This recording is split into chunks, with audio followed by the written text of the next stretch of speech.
Assalamualaikum dan salam sejahtera bersua kembali dalam channel Malay Table. Seperti biasa sahabat semua, saya ucapkan terima kasih kepada semua sahabat-sahabat yang terus memberikan sokongan kepada channel Malay Table. Semoga semua dalam rahmat Allah Subhanahu Wa Taala.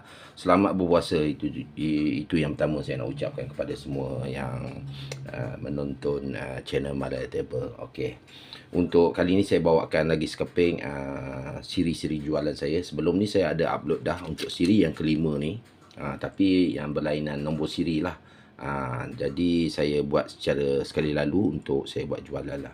Untuk siri yang kelima ni ditandatangani oleh Tan Sri Aziz Taha seperti biasa dan dikeluarkan pada tahun 1984. Okey. Cetakan adalah Branbury Wilson and Company. Kita besarkan sikit sahabat. Okey.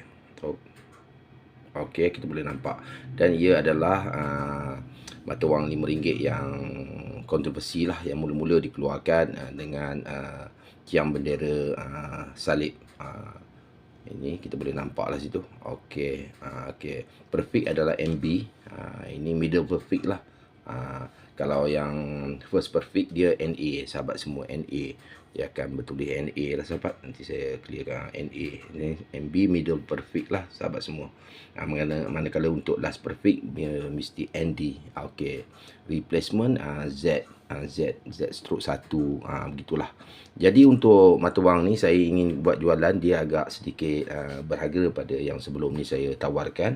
Yang ini saya tawarkan dengan harga RM118 siap pos. Kondisi masih baik dan terjaga dengan sangat baiklah sahabat semua. Okey, untuk yang ingin memilikinya bolehlah berhubung dengan saya melalui email yang saya letakkan di description dengan harga RM118 siap pos. RM118 siap pos.